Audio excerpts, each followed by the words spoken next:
The Hanukkah story doesn't begin in the Apocrypha in the book of Maccabees. It begins with the prophecy, with a vision that was given to the prophet Daniel. He's given this really bizarre vision where he sees this goat literally coming out from the west. It's floating. It's not on the ground. It's coming across the whole face of the earth in the air. It's floating. It has this significant, huge horn, and it comes against this ram that has two horns, and it was vicious. This goat that is literally levitating across the earth, when it gets to the ram, it destroys it. Nobody could deliver the ram from the hand of this goat. This is where we're going to pick up the story. Therefore, the male goat, this is the kingdom of Greece. And this isn't, my hypothesis. This is not my opinion. This is actually what we're told in the book of Daniel. And of course, it's confirmed in the book of Maccabees, the fulfillment of the event itself. This male goat that Daniel sees in this vision, it represents the beast. This beast represents a kingdom. It's no different in the book of Revelation. So the male goat grew very great, but when he became strong, the large horn was broken. That large horn is Alexander the Great. My goodness, Alexander the Great's actually in the Bible. It's prophesied. This is who Daniel saw that was symbolized as this horn, this very large horn on this goat. If you're to talk to historians, virtually across the board, they're all in agreement. The greatest world leader in the history of humanity, most will tell you it's Alexander the Great. Alexander the Great's conquest is unparalleled. He took more land, more territory, year by year than any other empire in history. It's unparalleled. And he did this. He literally took over the world. And by the time he hit age 32, it really was at its peak. But that's where the large horn is broken.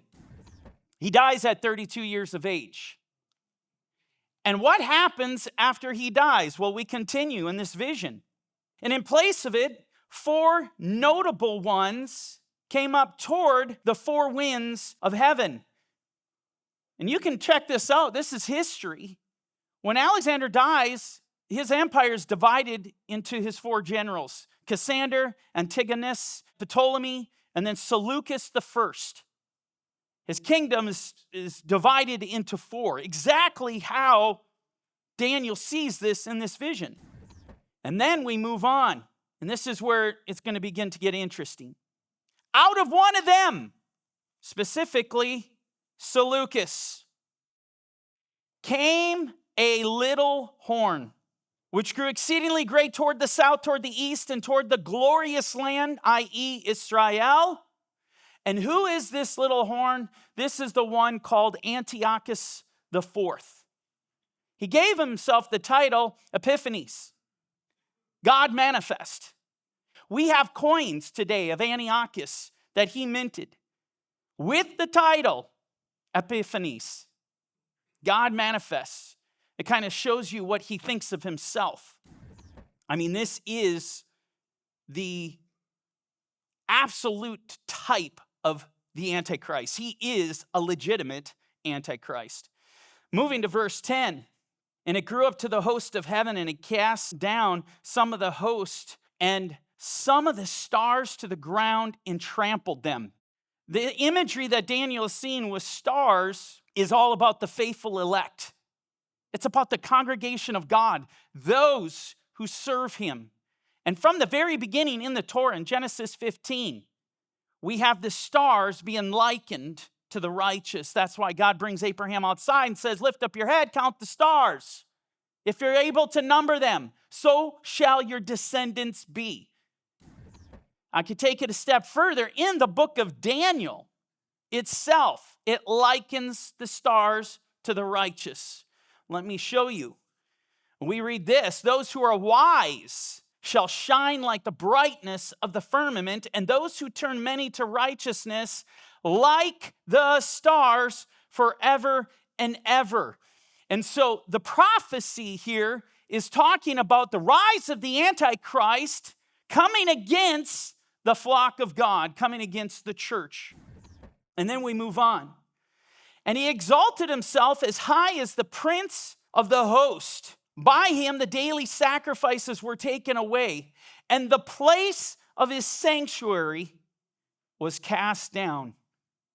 This guy goes after the righteous, the elect of God, the congregation of God, and then he's going after the temple, the epicenter, the very place where the Lord himself wrote his name, the place that is dedicated for the worship of the one true God. Not a surprise. He's coming after that. And because of transgression, an army was given over to the horn to oppose the daily sacrifices. Now take this in. And he cast truth to the ground. And he did all this and prospered. I'm going to tell you right now, if there is any activity that so fully encompasses the work of the Antichrist, this is it. It's the Antichrist coming and casting truth to the ground. I want you to understand, for the Antichrist, the spirit of Antichrist, for the devil to gain territory, for him to take the land, for him to come in and conquer, for him to get into your homes, for him to get into your marriages, for him to get into our schools, into our governments, and into our churches, one thing has to happen. One, he has to cast truth to the ground. The truth is so powerful, it renders the devil powerless. That's how powerful it is. And this is where we pick up on those words that Yeshua spoke in John chapter 8. When he told us the truth will set you free. The devil cannot come in, control, conquer, bind, and enslave unless you give up the truth. Do we understand how powerful the truth is? And what does the word itself say? Psalm 119, verse 160, the entirety of your word is truth. Psalm 119, 151, all your commandments are truth. Psalm 119, 142, your Torah is truth. What is the devil coming for? The truth. It's the one thing standing in the way of him binding you, enslaving you. And he's going to do everything in his power to compel you, give it up. And I promise you this, you give up the truth, he will come in like a flood and he will bind you. He will enslave you. It's what's holding the forces of evil back in your marriage, in your home, in your schools, in our government. So when we have our own government taking out the law of God out of the schools, you just invited the Antichrist in. You invited the devil to come and bind and to enslave. And he will take the land and he will control and he will implement and impose his authority. God help us. Hey there, this is Mike at Corner Fringe Ministries. Thanks for watching our video. If you liked the video or it encouraged you, do us a favor. Hit the like button. Don't forget to hit the share.